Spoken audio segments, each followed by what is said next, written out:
Hey everyone! In today's video, two childhood friends meet again after a long time and start remembering the good old school days. They talk about their teachers, classmates, exams, and even their first crushes. Get ready for funny stories, nostalgic memories, and a look at how much they've changed since then. If you're learning English, this is a great chance to learn vocabulary related to school, emotions, and memories, all in a fun and natural conversation. Let's go back in time together. Wow, I can't believe it's been, 10 years? Maybe more? More for sure. I think the last time we saw each other was at graduation. Man, time flies. It really does. And you look exactly the same. Well, almost. Oh, please. I've got gray hairs now. But seriously, it's crazy how life took us in such different directions. And yet, the moment I saw you, it was like no time had passed. Totally. You know what's the first thing that popped into my head? Mr. Carter's math class. Remember how he used to slam the ruler on the desk when someone wasn't paying attention? Oh my God, yes. That man was terrifying. I still have nightmares about pop quizzes because of him. And remember Julia? She always had the answers before he even finished the question. Yeah, she was insanely smart. I used to copy her homework all the time. I don't even know how she put up with me. Honestly, school was stressful, but we had some good times. Like the time during finals week when we all stayed late in the library pretending to study. But actually playing cards behind the bookshelves, I totally remember that. And then we got caught by Miss Peterson. Oh, Miss Peterson. She was the cool one, though. She just looked at us and said, "At least you're still on school grounds." Right? She always had our backs. I remember when she helped me write my final essay because I was going through a rough patch. No other teacher ever did that for me. She was honestly the best. You know what's funny? Back then, we thought those moments didn't matter, but now I realize they shaped who we are. Exactly. I feel like so much of who I am today started forming in those chaotic classrooms. And we were so dramatic about everything. Like missing a homework deadline felt like the end of the world. Or get in detention.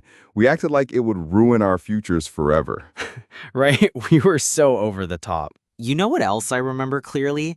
My first real crush. It felt like the most important thing in the world at the time. Don't tell me.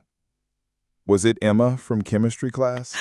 Guilty. She had that curly hair and always wore those colorful headbands.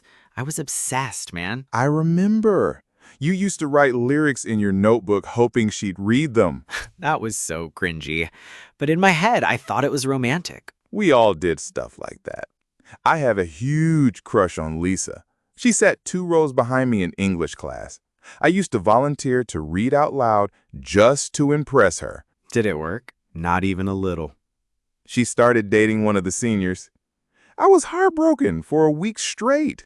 A whole week? That's practically a lifetime in teenager years. I know, right? Everything felt so intense back then, like every emotion was dialed up to 100. Seriously, even the way we passed notes in class felt like a secret mission. I still have some of those folded papers somewhere. No way. I threw mine out. Too embarrassing. I wrote the worst poetry. I thought I was deep, but I was just dramatic. That's the beauty of it, though. We were just kids trying to make sense of the world through crushes, friends, and silly moments. Yeah. And it's wild to think how much those early feelings shape the way we deal with relationships today. That's true. Even now, I catch myself remembering little things, like how nervous I felt before asking someone to the school dance. Or rehearsing what to say for hours only to completely freeze when the moment came. Yep, been there. But hey, at least it makes good stories now. Remember that time during history class when Mr. Carter fell asleep while we were giving presentations? Oh man, yes. And then he suddenly woke up, startled everyone, and knocked over his coffee all over the desk. Classic. I still can't believe nobody laughed out loud. We were all holding it in. And what about the school talent show? You going up there and trying to sing Wonderwall with zero practice. Hey, I was confident. The problem was that I forgot the words halfway through and just hummed the rest. You definitely got the crowd laughing, even if it wasn't in the way you wanted. True, but I learned something important that day. It's okay to mess up as long as you keep going. That's a good lesson. Like the time I accidentally wore 2 different shoes to school. No way. How did you not notice? I didn't until lunchtime when someone pointed it out. I was mortified, but it actually broke the ice with a bunch of classmates. Sometimes embarrassing moments turn into the best memories, huh? Totally. Like the time we got caught sneaking snacks into the library. Miss Peterson didn't even yell. She just gave us that knowing look. That look said it all. I think she secretly approved. Those were the days when life felt simple and mistakes just became stories to laugh about later. Yeah, I miss that innocence sometimes. The world feels so much more complicated now. You know, the funny thing is, back then, I thought I had it all figured out. Like, I knew what I wanted to do, who I wanted to be. Same here. I remember saying I'd be a famous architect by the age of 25. Spoiler, I'm 30 and I still don't know what I'm doing sometimes. Honestly, I think most people are figuring things out as they go. I used to think adults had all the answers. Turns out, we're the adults now. And still don't have the answers, but we've definitely changed. I'm not as impulsive as I was back then. I take more time to think things through. That's growth, man. I used to react emotionally to everything. Now I try to pause before jumping to conclusions. I've also learned to let go of stuff. Like back in high school, a bad grade felt like the end of the world. Now it's just one bump in the road. Totally. And even socially, I don't feel the pressure to fit in like I used to. I'm more comfortable being myself. Yeah, I think that's one of the best parts of growing older. You stop trying so hard to be liked and focus more on being authentic. Exactly. And I appreciate the people who stuck around. You realize real friendship isn't about seeing someone every day. It's about being able to reconnect like nothing changed. Like this conversation. It's been years, but it feels like we're just picking up where we left off. That's rare and special. I mean, think about all the people we used to talk to daily that we haven't spoken to in a decade. Yeah, life moves on, people drift, but a few connections really stay with you.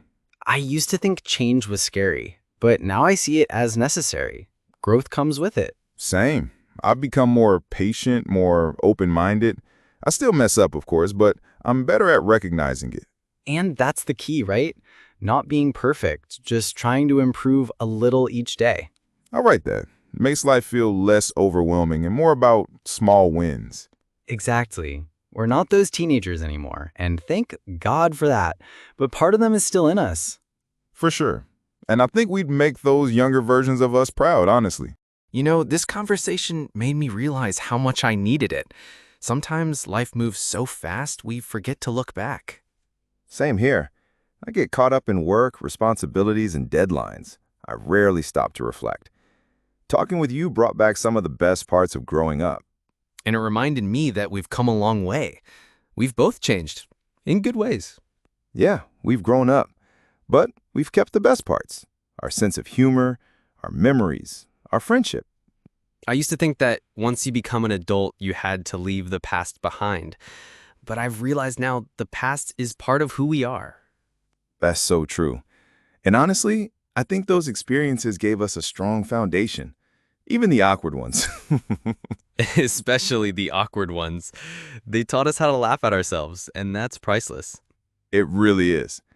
Hey, we should do this more often. I don't want another 10 years to pass before our next real talk. Deal. Maybe next time we'll go back to the old school, lock the halls, and see how small it feels now. That would be amazing. It's wild how a building can hold so many memories. Honestly, thanks for taking the time today. This meant a lot.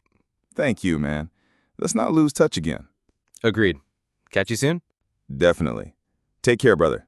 Thanks for watching. If you enjoyed this real-life conversation, don't forget to give it a like and subscribe to the channel for more natural English dialogues with subtitles. Every week, we bring you new topics to help improve your listening skills, expand your vocabulary, and learn English in a fun, relaxed way.